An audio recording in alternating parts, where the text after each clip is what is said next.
சிறகடிக்க ஆசை சீரியல்ல இன்னைக்கு என்ன முக்கியமா நடந்திருக்கு அப்படின்னு பார்த்தீங்கன்னா, நம்ம ஸ்வேதா வீட்டுக்கு வராங்க. முத்துவோட வீட்டுக்கு வந்து, இந்த மாதிரி மனோஜுக்கு நான் ஒரு பொண்ணு பார்த்துருக்கேன். பொண்ணு ரொம்ப பெரிய இடம் தான். அமெரிக்காவுல இருக்கிறாங்க.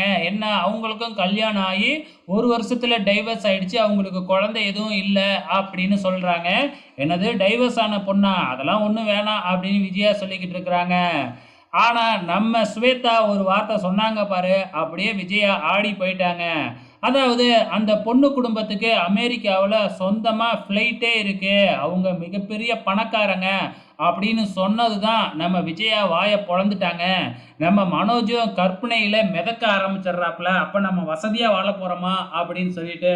உடனே வந்து பார்த்தீங்கன்னா, ரொம்ப அப்படியே அதுவரைக்கும் வேணாம் வேணான்னு சொல்லிக்கிட்டு இருந்தவங்க, எப்போ பொண்ணு பார்க்கலாம்? நம்ம பொண்ணு பார்க்க போகணுமா?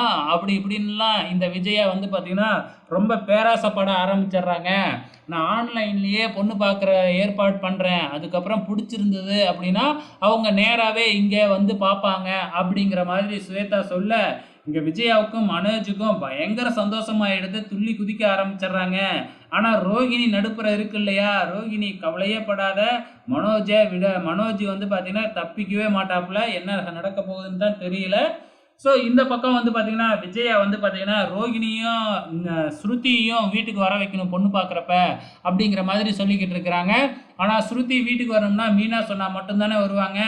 நம்ம ரவி வந்து மீனா கிட்டயே சொல்ல சொல்லுங்க அப்படின்றாப்புல. நம்ம மீனாவும் போய் ஸ்ருதி கிட்ட இந்த விஷயத்த சொல்லி பொண்ணு பார்க்க கூப்பிட்டுக்கிட்டு இருக்கும் பொழுது, நம்ம ஸ்ருதிக்கு ஒரு கொரியர் வருது. அது என்ன அப்படின்னு பார்த்தீங்கன்னா, இந்த நீத்து தான் பூக்கடை வச்சிருச்சு இல்லையா இப்ப, அந்த பூ பொக்கே ஷாப்பா ஓப்பன் பண்ற விழாவுக்கு நம்ம ரவியையும் ஸ்ருதியும் இன்வைட் பண்ணி அனுப்பியிருக்காங்களாட்டுக்கு. இதனால ஸ்ருதி கடுப்பாகுறாங்க. ஆனா மீனா இருந்துக்கிட்டு, நீங்க 2 பேருமே ஜோடியா அதுக்கு போங்க. அதுதான் கரெக்ட்டா இருக்கும் அப்படிங்கிற மாதிரி ஐடியா குடுத்துக்கிட்டு இருக்கிறாங்க. கடைசியா வேட்புமனு தாக்கல் பண்றதுக்காக நம்ம மீனா, முத்து இவங்கலாம் மேளதாளத்தோட அப்படியே என்ட்ரி குடுக்குறாங்க. இத பார்க்குற சிந்தாமணிக்கு பயங்கர கடுப்பாகுது.